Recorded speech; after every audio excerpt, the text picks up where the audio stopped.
Hey everyone, it's Jack from Cultaholic, back again with night 2 of WrestleMania 37. Night 1 was generally a lot of fun, lots of good matches, a surprisingly excellent performance from Bad Bunny, and a great main event between Sasha Banks and Bianca Belair to top it all off. But now we have to talk about night 2, and again, there is a lot to talk about here, so let's waste no further time and let's get straight into it. This is what happened at WrestleMania 37 night 2.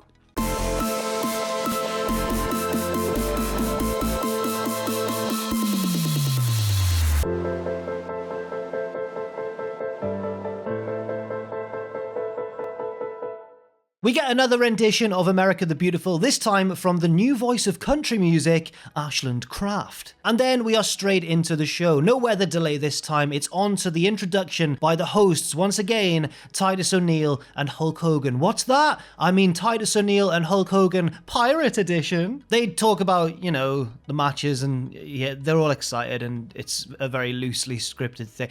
Yeah, you know what to expect. And then we're on to our first match. The first match is Randy Orton versus The Fiend. Orton's got brand new white gear and looks very sharp. The Fiend's entrance is obviously a little bit more elaborate. First we see him on the screen and he's walking through like a mysterious, ethereal, rustic tunnel somewhere, and he walks through like a strange force field and it magics all of the burnedness off of him. That's a bit disappointing, but he does get a special entrance as Alexa Bliss comes down to the ring with special WrestleMania makeup, evil WrestleMania makeup, and as she approaches the ring, we see that a magical box has appeared there, like a jack-in-the-box, or as Michael Cole calls it, a box-like structure. I'd love WWE isms. But it's not CM Punk inside, it's actually The Fiend, which surprised me. He pops out once Bliss has, turned the handle and played the song, and he is not burnt. The screen was correct. He's not burnt anymore, and he poses on top of the box-like structure for a while before leaping into the ring and taking Orton down with a clothesline. The bell rings and we're underway. Remember, this is a singles match somehow, no stipulation. Orton heads to the outside and manages to bait The Fiend into taking a backdrop on the announce table, but The Fiend just no-sells it and locks on the mandible claw, forcing Orton to scramble back into the ring to kind of get away and break the hold. But The Fiend keeps on no-selling Orton's moves for a while, including the draping DDT, but eventually Orton's offense does begin to take some effect.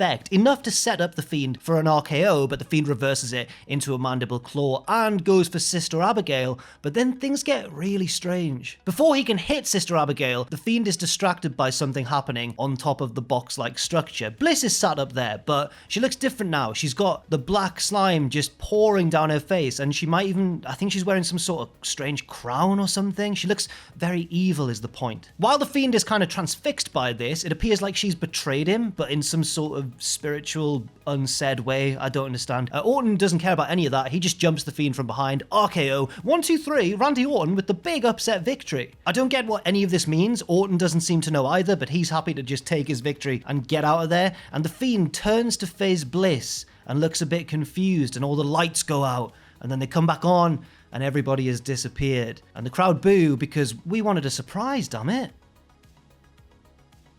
Next up, Titus and Hogan are backstage talking to Eric Bischoff, and they plug his podcast a lot. And then Bayley pops up, just like last night, and basically annoys them. She invites Bischoff to be on her show, and Bischoff doesn't seem to be too interested. But he is interested in talking up Bianca Belair, and he wants her on his show, which obviously annoys Bayley. Bayley says, oh yeah, Bianca and Sasha, they're so great, but they're not consistent role models like her, and they're not on both nights of WrestleMania like her, which in a way is true. Bischoff ignores her and starts talking to Hogan about some new boat that Hogan's bought, and they walk off together, and Titus goes and joins them, but he does leave Bayley with his pirate hat, which doesn't cheer her up, or me for that matter, because she needs a match on this weekend. Next up, we have the Women's Tag Team Championship match with Shayna Baszler and Nia Jax taking on Natalya and Tamina, the winners of yesterday's tag team turmoil. Shayna and Natalya start off with some chain wrestling, but Nia tags in and she wants Tamina. Tamina obliges, she tags in as well, and they start trading headbutts, but the camera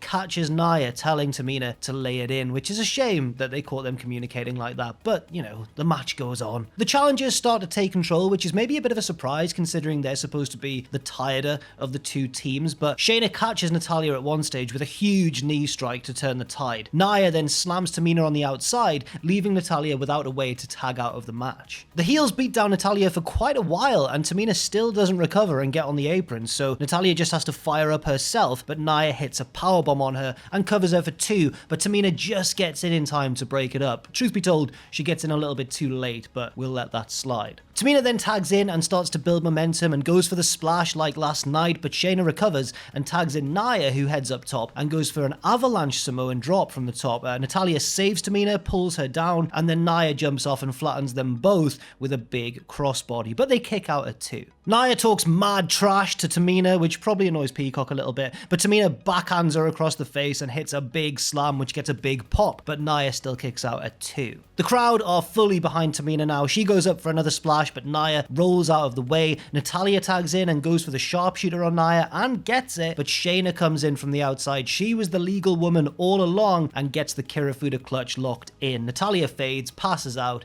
and it's over. Next up, we have Kevin Owens versus Sami Zayn. Zayn comes out first, gets on the mic, and welcomes Logan Paul, who gets a, let's call it a muted reception from the crowd, and he takes a seat at ringside. Owens comes out and the bell rings, and he hits an immediate pop-up powerbomb, and Sami has to roll out of the ring to safety. After a little while, Owens heads up top, so Sami rolls to the apron, but Owens follows him, but then takes a huge brainbuster from Sami on the apron, an awesome spot. They're just throwing all their big moves at each other here and kicking out at 2, so Sami hits the blue Thunderbomb, Owens hits the big frog splash, Owens also hits his big Michinoku driver type thing over the knee, I don't know what it's called, but it looks awesome. And meanwhile on commentary, Corey Graves takes a cheeky shot at Jake Paul, saying that when Sami wins, Logan might invite him to be his new brother. Corey, you are so down with the kids. Owens hits a huge avalanche suplex, which Logan also sells on the outside for some reason. Be more sympathetic to your boy, Logan, come on. Sami, though, gets the haluva kick out of nowhere, and they go back to their old battleground finish, which is a very nice reference, as he goes for a second haluva kick to finish it off, but Owens counters with a super kick and a second, and then a big stunner to pick up the win and bring an end to what was a very entertaining match, if a little bit short for my liking. It's Owens and Zayn. Logan gets in and checks on Sami, telling him, oh, don't worry that you lost, the match was awesome, it's all good, but he also congratulates Owens, and Sami's furious about this. He gets in Logan's face, Logan shoves him down, and Sami leaves in a fury. Logan grabs Owens' arm to celebrate and lifts it, and Owens isn't too happy about this and does his best Austin impression, hitting a partly needless stunner on a celebrity to pop the crowd and get the hell out of Dodge. Yeah, Kev. Decent sell as well on the stunner, by the way, from Logan. Yeah, fair play to him. We go backstage now, and Riddle's, scooting along and runs into the great Khali. He wants to see Khali's Hall of Fame ring and marvels at the size of his hands and pitches opening a giant store to sell giant things for giant people. It's really stupid. Khali has no idea what's going on. That makes 2 of us. So Riddle calls for a translator, and here comes Rob Van Dam, who's apparently bilingual. Who knew? RVD and Khali wish Riddle good luck for his match, and that's up next, and just what a segment this was. Phenomenal. So yes, now it's the US title match between the champion Riddle and the challenger Sheamus, who's been on a great run of form for a while now. They go back and forth with Sheamus having the advantage until Riddle nails a big belly to belly from the top rope. He also hits a big jackhammer, but Sheamus kicks out just in time. Riddle starts to pick up steam, but comes over the top rope and gets caught with a bro kick out of nowhere, but kicks out just in time. Sheamus follows this up straight away with an Alabama slam, but again, it's not quite enough. Riddle hits a springboard corkscrew to the outside, heads up top and hits another corkscrew off the top,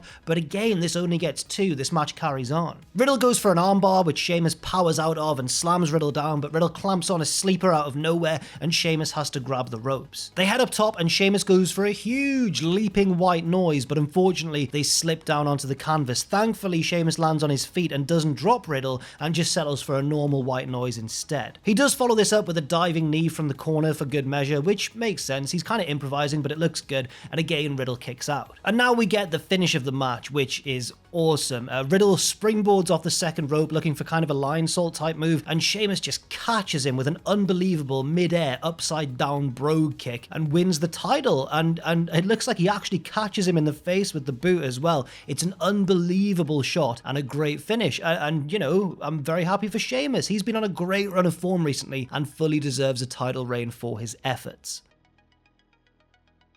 Now it's time for the Nigerian drum fight between the IC champion Big E and the challenger Apollo Crews. And my boy, Wale, wraps Big E to the ring. And this is really exciting. It was announced beforehand, but I forgot, so I was really buzzing when he came out because Wale is my boy. I'm not just making that up. Not only have I met him twice, but I've now provided Owen with proof. Owen, please put up on screen that tweet that I sent you. There is conclusive evidence right there that myself and Wale are best friends. I'm starting to sound like Sami Zayn.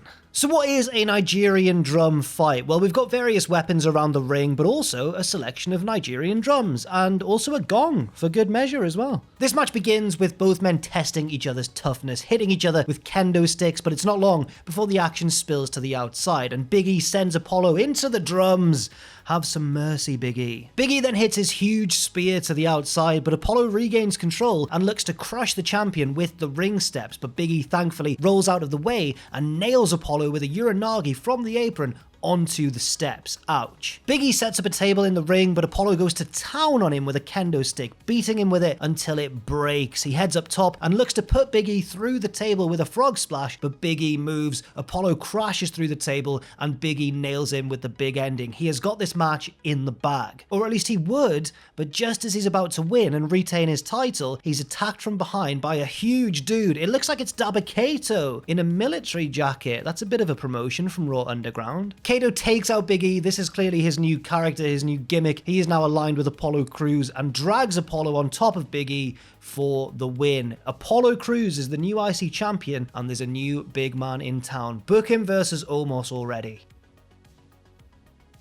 Next up, we get the Raw Women's Championship match with the champion Asuka taking on the challenger Rhea Ripley, who gets her live band entrance and looks pretty happy to be there, understandably. It's nice for her to get this moment after her big live debut of WrestleMania last year was kind of wrecked by the pandemic. The match goes back and forth to start before Rhea reminds all of us that she's actually a heel now, with some disrespectful head slaps and a lot of trash talk to go with it as well. I don't know if it was just me, but this match feels a little bit slower paced perhaps. Maybe because since Zayn and Owens, we've had 3 very fast-paced matches in a row. Zayn and Owens was fast, then Sheamus and Riddle was kind of fast and furious as well, and then of course the Nigerian drum fight, so maybe that was just it. But things certainly pick up when Asuka makes her comeback and nails a DDT off the apron to the floor. Back in the ring, Rhea gets her standing leg lock locked in, but Asuka reverses into a submission of her own, and Rhea has to power out. The submission exchange continues on the canvas, where Asuka gets the Asuka lock locked in, but Rhea rolls backwards into a pinfall attempt, and Asuka has to break the hold to kick out. Asuka pops up and fires some kicks at Rhea, who doesn't seem to care and asks for more before catching Asuka with the Riptide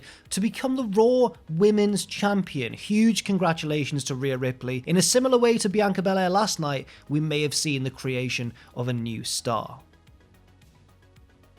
Next up, we get, it's the lads again. It's Titus O'Neil and Hulk Hogan. They come back out to thank the crowd and the people watching home and all of this sort of thing. But we've already done this, so what's the point of this segment? Well, that becomes apparent very quickly because Bayley interrupts and gets cheers from the crowd while cutting what is obviously supposed to be a very heel promo. Bayley demands pyro and gets it, and continues to trash Hogan and Titus until she's cut off by the Bella Twins. Bayley says, "I know why you're here, but John Cena's not here tonight," which gets a big like, whoa, from the crowd and from me as well, watching at home. The Bellas then beat up Bayley and throw her down the ramp, which she doesn't deserve, and the crowd seems to agree because they boo the Bellas for doing so. Now it's time for the main event, of course, the Universal Championship match with the champion Roman Reigns taking on the Royal Rumble winner Edge, but also taking on Daniel Bryan. Very early on, Roman throws Bryan and Edge out of the ring, where Jey Uso super kicks them, giving the early advantage to the champion. Edge comes back and takes out Jey, nailing him with an execution on the ring steps, and officials come down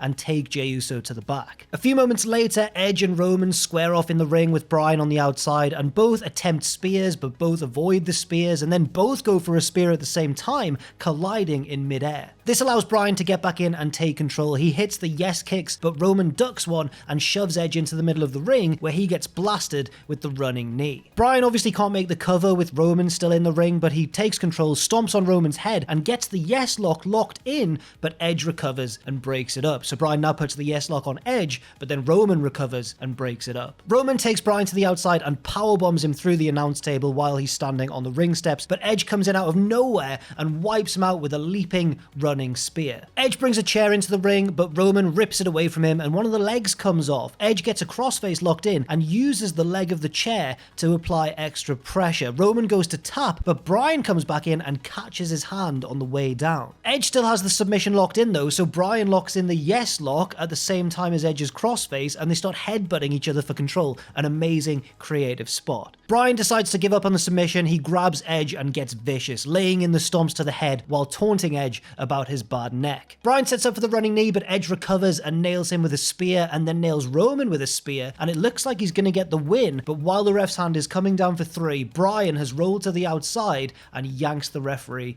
out of there. What a moment from a character point of view, selling the desperation of Daniel Bryan. Edge is obviously not very happy about this and goes crazy on both opponents with a steel chair. He sets them up for concertos and nails Bryan with one, and Bryan starts convulsing, which is a bit of a disturbing moment. He goes to hit one on Roman as well, but here comes Jey Uso out of nowhere and jumps him before he can do so Edge deals with Jey and hits a spear. But while doing so, Edge has taken his eyes off Roman Reigns, who nails a spear of his own and a concerto to Edge, piles Edge and Bryan on top of each other and pins both men to retain the title. Wow. It's an incredibly bold booking decision to send all the fans home with a big heel victory, but it's one that I think's pretty awesome. It makes Roman look like an absolute monster, and you know, we're gonna have to build somebody up to beat him, which is gonna be a huge moment.